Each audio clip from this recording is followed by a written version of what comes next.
Hi friends, आपका स्वागत है आपके अपने चैनल और क्विक नॉलेज में। तो फ्रेंड्स, आज हम आप लोग को पढ़ाने वाले हैं हिंदी ग्रामर का एक बहुत ही महत्वपूर्ण टॉपिक, जिसका नाम है अलंकार। तो अलंकार का पूरा हम लोग डिटेल, उसके प्रकार और उसके बारे में हम लोग आज चर्चा करेंगे, जिससे आप लोग को पूरी तरह से ये समझ में आ जाएगा। और बीच में आप लोग वीडियो को बिल्कुल भी स्किप मत करिएगा, पूरा अंत तक में देखिएगा। उसके बाद अपने कमेंट या अपने डाउट को आप लोग लिख सकते हैं। यहाँ पे पहले हम लोग देख रहे थे अलंकार क्या होता है, उसे क्या कहते क्या है। जिस प्रकार मनुष्य अपने श्रृंगार के आभूषणों का प्रयोग करता है, उसी प्रकार कि जो वाक्य होते हैं वो भी अपने श्रृंगार के लिए, यानी कि अपने सजावट के लिए कुछ शब्दों का प्रयोग करते हैं, जिसका नाम होता है अलंकार। यानी कि हम लोग सीधे सीधे अलंकार की परिभाषा को समझ सकते हैं कि वाक्यों की सुंदरता बढ़ाने वाले शब्दों को क्या कहते हैं, अलंकार कहते हैं। तो अब हम लोग देख रहे थे अलंकार के कितने प्रकार होते हैं। तो अलंकार के मुख्यतः दो प्रकार होते हैं।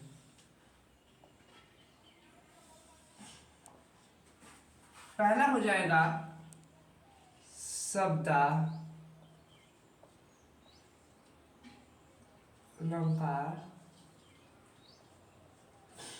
दूसरा हो जाएगा अर्थालंकार।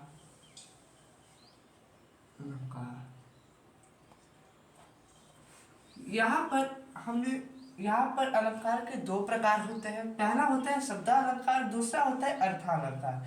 यहाँ पर शब्दालंकार जो होता है, उसकी जो परिभाषा होती है कि यानी कि शब्द के कारण यदि वाक्य में चमत्कार यानी कि कोई सजावट हो, मतलब चमत्कार उत्पन्न हो, उसे क्या कहते हैं, शब्द अलंकार कहते हैं। यहाँ पर शब्द अलंकार की परिभाषा क्या होती है, जैसा कि हमने जान लिया कि जिसमें शब्द के कारण चमत्कार उत्पन्न हो, उसे क्या कहते हैं, शब्द अलंकार। तो यहाँ पर शब्द अलंकार का एक हम लोग उदाहरण ले लेते हैं। उदाहरण के तौर पर हम लोग ले लेते हैं काली घटा का घमंड घटा। ये हमने उदाहरण के तौर पर ले लिया। अब इसका अब हम लोग बताते हैं कि ये क्या कर रहा है। यहाँ पर घटा और घटा दो बार एक ही शब्द प्रयुक्त हुए हैं। यहाँ पर एक घटा का अर्थ है कि बादलों का जमघट। यहाँ पे एक घटा का अर्थ क्या है, बादलों का जमघट। और एक घटा का अर्थ है कम होना। यहाँ पर काली काली घटा का घमंड घटा। यहाँ पर ये वाक्य कह रहा है कि जो बादलों का जो काला सा जो जमघट होता है, वो अब धीरे धीरे घटने लगा है। तो यहाँ पर शब्द के कारण जैसा कि चमत्कार उत्पन्न हुआ। और अब देख लेते हैं अर्थालंकार। अर्थालंकार में क्या होता है, अर्थालंकार में होता है कि अर्थ के कारण चमत्कार उत्पन्न हो, यानी कि अर्थ के कारण वाक्य में यदि चमत्कार उत्पन्न होता है तो उसे क्या करते हैं, अर्थालंकार कहते हैं। एक उदाहरण देख लेते हैं इसका भी।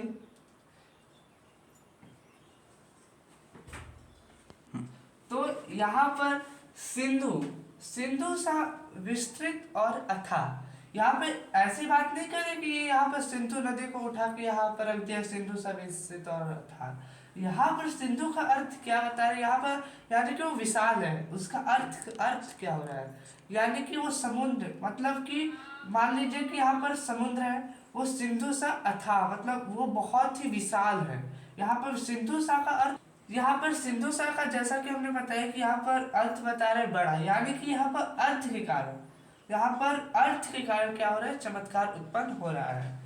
तो अब आगे बढ़ते हैं। शब्द अलंकार के भी तीन प्रकार होते हैं। पहला होता है अनुप्रास, दूसरा होता है यमक, तीसरा होता है श्लेष। यहाँ पर अनुप्रास मतलब शब्द अलंकार के तीन प्रकार होते हैं। पहला होता है अनुप्रास, दूसरा होता है यमक, तीसरा होता है श्लेष। तो यहाँ पर पहले हम लोग देख लेते हैं अनुप्रास।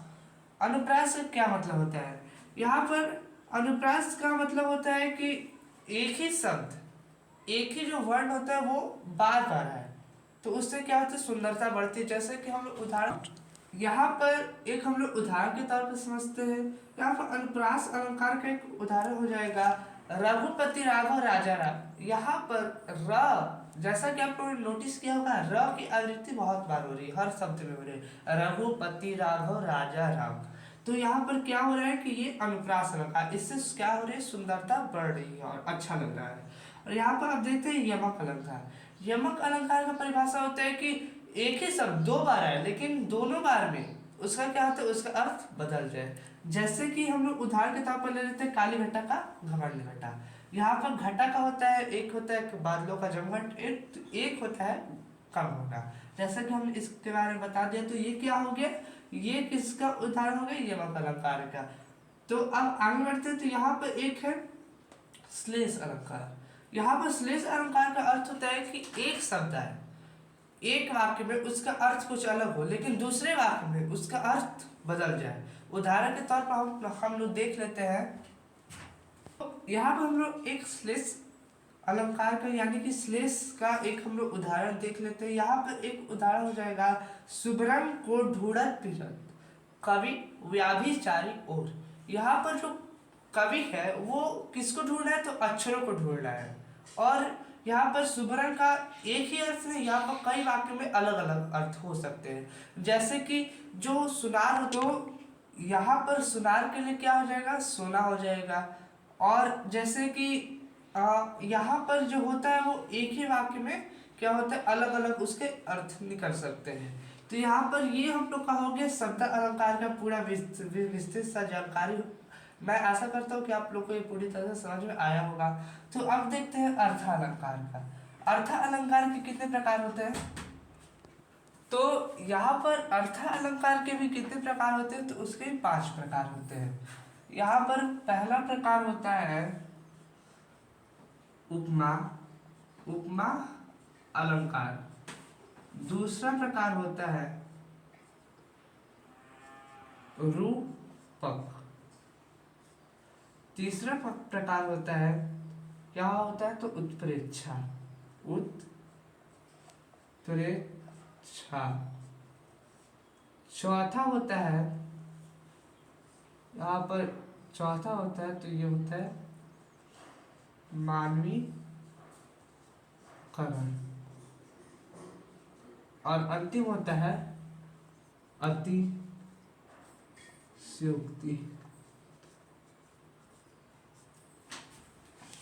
यहाँ पर उपमा का अर्थ होता है कि जैसे हम लोग उपमा की परिभाषा बता देते हैं, जहाँ पर किसी चीज की तुलना किसी दूसरे चीज से, या फिर किसी चीज या फिर व्यक्ति वस्तु, किसी भी चीज की तुलना किसी दूसरे व्यक्ति वस्तु या फिर किसी भी स्थान से की जाए, उसे क्या कहते हैं, उपमा अलंकार कहते हैं। उपमा अलंकार के सीधे सीधे 4 भेद होते हैं। एक होता है उपमेय, उपमान, वाचक शब्द, समानधर्मी। यहाँ पर उपमेय क्या होता है, तो यहाँ पर उपमेय होता है जिस वस्तु की तुलना की जा रही है। जैसे कि हम लोग एक उदाहरण ले लेते हैं, सीता का मुख चंद्रमा के समान सुंदर है।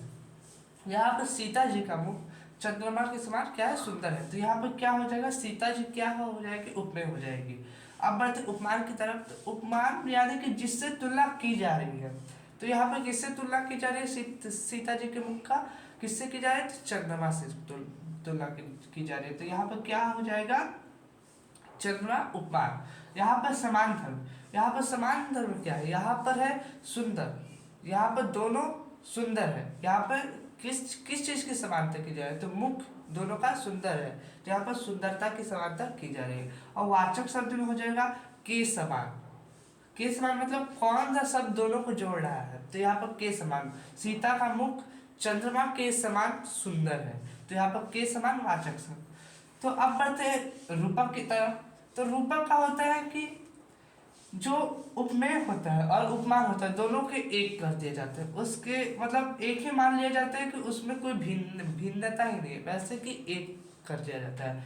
जैसे कि इसका एग्जाम्पल में हम लोग का हो जाएगा, जैसे कि रूपक का एग्जाम्पल हो जाएगा, उदाहरण हो जाएगा, मेरा भाई शेर है। यहाँ पे ऐसी बात नहीं है कि उसका जो भाई है वो एकदम शेरी है, मानव होने की वजह से शेर है, नहीं, उसके जो गुण है वो शेरों के समान है। यहाँ पर बिना कोई भिन्नता किए दोनों को एक कर दिया, मेरा भाई शेर है। यहाँ पर बिना कोई भिन्नता के, बिना कोई हिचकिचाहट के दोनों को एक कर दिया गया है। एक और होता है जैसे कि जलता है या जीवन पतंग, यहाँ पे जीवन और पतंग को एक कर दिया गया है। तो ये क्या हो गया, रूपक हो गया, जिसमें कोई भिन्नता ही नहीं हो। अब देखते उत्प्रेक्षा की तरफ। तो उत्प्रेक्षा का क्या हो जाएगा, उत्प्रेक्षा का की संभावना, बहुत कम संभावना, कि जैसे कि मैंने शायद उस लड़के को कभी देखा था, शायद शायद मतलब ऐसा नहीं है कि हमने तुलना कर रहे हैं या फिर उसको एक ही कर, शायद कभी देखा होगा, संभावना व्यक्त की जा रही है यहाँ पर। यानी कि उत्प्रेक्षा में क्या होता है, यहाँ पर उपमेय और उपमान के गुणों की संभावना व्यक्त की जाए। और यहाँ पर हम पढ़ते हैं मानवीकरण की तरफ। यहाँ पर तो यहाँ पर जो उत्प्रेक्षा का जो भी हमने उदाहरण दिया उसमें उसके अंदर उपमान और उपमेय का पता नहीं चल पा रहा है। तो यहाँ पे एक और हम उदाहरण ले लेते हैं, मेरा भाई मानो शेर हो। यहाँ पर माना जा रहा है, यहाँ पर तुलना भी नहीं की जाए, यहाँ पर सिर्फ माना जाए, संभावना व्यक्त की जा रही है उनके गुणों का। उसके कुछ वाचक शब्द होते हैं जिसके कारण आप लोग बहुत ही सही ढंग से, आप लोग बहुत ही सरलता से आप लोग पहचान सकते हैं। वाचक शब्द क्या होते हैं, तो मनु, मानो, जनु, जानू, ये सब कुछ वाचक शब्द होते हैं जो कि बीच में लगते हैं। अब बढ़ते हैं मानवीकरण की तरफ। तो मानवीकरण क्या क्या होता है कि जो आज यदि कोई वस्तु निर्जीव हो उसे सजीव, यानी कि सजीव होने के कारण उसमें सुंदरता है। यहाँ पर एक हम लोग उदाहरण के तौर पर समझते हैं। तो यहाँ पर एक उदाहरण हो जाएगा, उषा सुनहले तीर बरसती जय लक्ष्मी से उदित हुई। यहाँ पर क्या है कि अभी भोर हुई है, यहाँ पर अब सवेरा होने वाला है। तो सवेरा क्या होते हैं कि सूर्य भगवान की किरणें धीरे धीरे अब पृथ्वी पर पड़ने लगती है, वो बहुत ही मनोहम दृश्य। तो जैसा कि हमने बताया कि उषा सुनहले तीर बरसती, यहाँ पर जैसे कि किरण तो निर्जीव है, लेकिन यहाँ पर किसके समान उन्हें दिखाया गया है, लक्ष्मी जी के समान उन्हें दिखाया गया है। यहाँ पर लक्ष्मी जी क्या है, सजीव है, लेकिन उषा क्या है, निर्जीव है। तो यहाँ पर क्या हो रहा है, निर्जीव का सजीव में क्या हो रहा है कि उसको रूपांतरण किया जाए। यहाँ पर क्या हो जाएगा, मानवीकरण अलंकार हो जाएगा। अब बढ़ते अतिशयोक्ति की तरफ। जैसा कि आप लोगों ने बहुत सुना होगा कि वो बहुत ही बढ़ा चढ़ा के बोलता है कि यहाँ पर अतिशयोक्ति का अर्थ ही ये होता है अति धन स्योक्ति। यहाँ पर किसी बात को बहुत ज्यादा बढ़ा चढ़ा के क्या होता है, बोला जाता है। तो यहाँ पर वैसे कोई चीज है नहीं, लेकिन उसको कितना बढ़ा चढ़ा के बोला जाता है, वैसा कि आप लोग ने शायद कोई लड़का फेंकता भी होगा तो वैसे आप लोग कहते होंगे, उसी को कहते हैं अतिशयोक्ति अलंकार। उदाहरण के तौर पर हम लोग समझते हैं कि देख लो साकेत नगरी है यही, स्वर्ग से मिलने गगन में जा चली। तो यहाँ पर क्या है कि एक साकेत एक नगरी है, यहाँ पर साकेत नगरी जैसे कि अयोध्या नगरी, यहाँ पर अयोध्या नगरी की इतने बड़ी बड़ी इमारतें हैं कि क्या जो बोलने वाला है, जो वाचक है, वो क्या किससे मतलब कि जो उसकी मीनार है वो किसमें जाके बादलों में पूरी तरह से टच हो रही है। लेकिन ऐसा तो कभी हो नहीं सकता है कि जाके सीधे बादलों में टच हो जाए, इतनी ऊंची बिल्डिंग तो नहीं होती है लगभग। तो ये क्या हो जाएगा, अतिशयोक्ति, जहाँ पर चीजों का बहुत ज्यादा बढ़ा चढ़ा के वर्णन किया जाए। तो ये हो गया अर्थ अलंकार और ये हो गया शब्द अलंकार। तो अलंकार बस इतना ही था, ये ज्यादा बहुत ज्यादा वास्ट नहीं है।